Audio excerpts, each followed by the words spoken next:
हमारी संस्कृति, हमारे संस्कार सदा रहें हमारे साथ। सब्सक्राइब करें तिलक।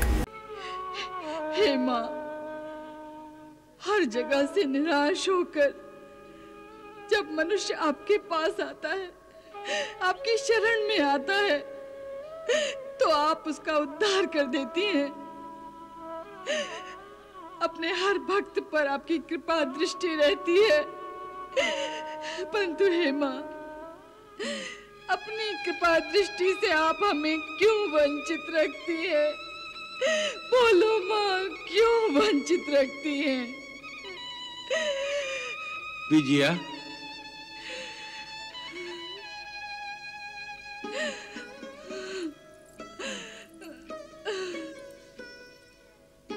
शांत हो जाओ विजया, शांत हो जाओ। नहीं प्राणनाथ, नहीं। जिस स्त्री की गोद विवाह के बरसों बाद भी सूनी रहे, वो शांत कैसे हो सकती है?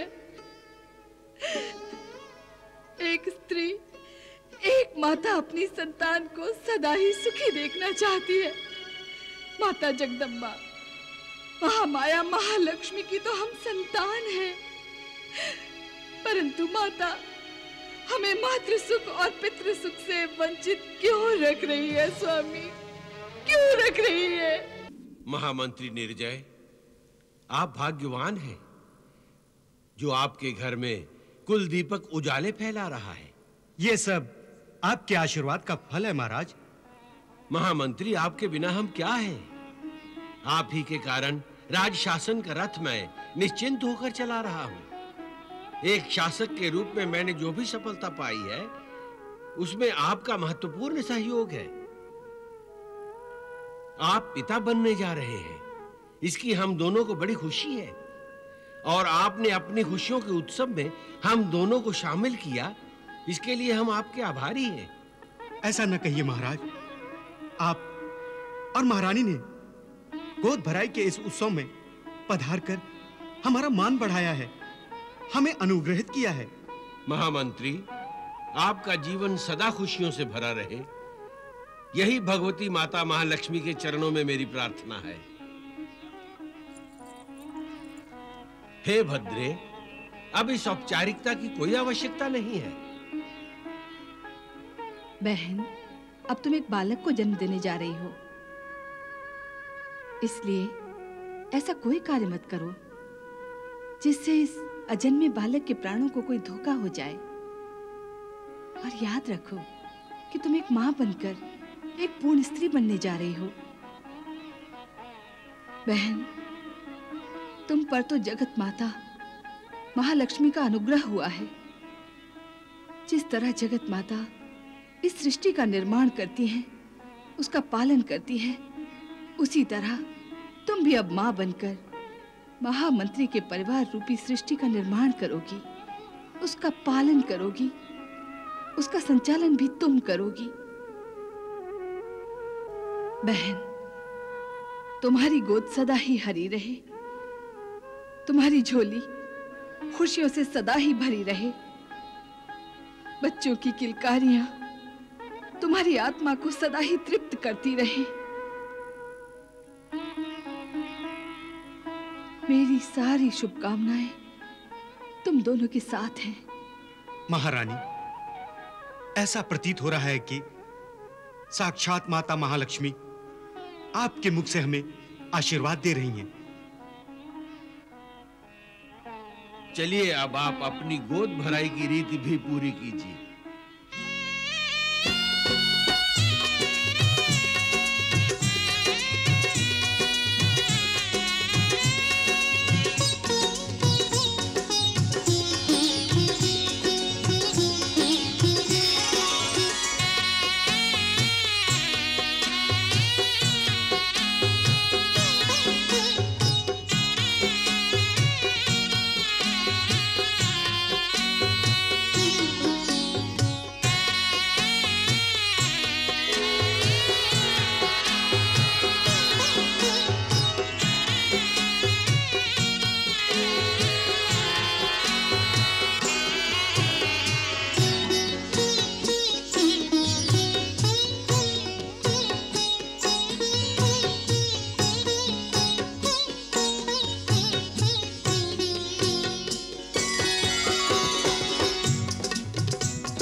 हर जगह से निराश होकर जब मनुष्य आपके पास आता है, आपकी शरण में आता है, तो आप उसका उद्धार कर देती हैं।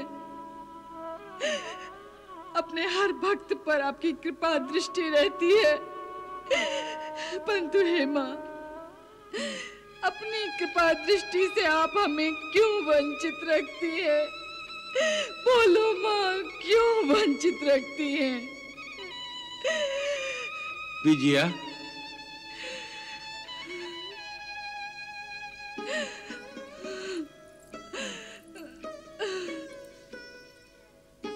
शांत हो जाओ विजया, शांत हो जाओ। नहीं प्राणनाथ, नहीं। जिस स्त्री की गोद विवाह के बरसों बाद भी सूनी रहे, वो शांत कैसे हो सकती है? एक स्त्री, एक माता अपनी संतान को सदा ही सुखी देखना चाहती है। माता जगदम्बा, महामाया महालक्ष्मी की तो हम संतान हैं, परंतु माता हमें मातृ सुख और पितृ सुख से वंचित क्यों रख रही है स्वामी? क्यों रख रही है? तुम्हारा चंचल मन बहक गया है विजया, इसलिए तुम माता महालक्ष्मी से निराश होकर शिकायत कर रही हो। माता से शिकायत न करूं तो किससे करूं? माता से निराश होने और शिकायत करने का अर्थ है कि उनकी कृपा पर अब तुम्हें श्रद्धा नहीं रही। आप ही बताइए स्वामी, मैं क्या करती? हमारे सामने माता ने कईयों की गोद भरी है, परंतु स्वामी मेरी गोद ही क्यों खाली है? कैसी अशुभ बातें कर रही हो विजया? माता हमारी परीक्षा ले रही है। तुम अभी से अधीर हो रही हो और ये तक भूल गई हो कि माता महालक्ष्मी ने स्वयं मेरे सपनों में अपनी कृपा का संदेश दिया है। विश्वास करो रानी, माता महालक्ष्मी ने कभी अपने भक्त को निराश नहीं किया है। माता तुम्हारी गोद में भी आशाओं के फूल खिलाएगी। तुम भी मां बनोगी विजया। हाँ स्वामी, मुझे क्षमा कर दीजिए, मुझे क्षमा कर दीजिए। क्षमा मुझसे नहीं, माता से मांगो। मुझे क्षमा कर दीजिए मैया, मुझे क्षमा कर दीजिए। मुझसे भूल हो गई, मुझे क्षमा कर दीजिए।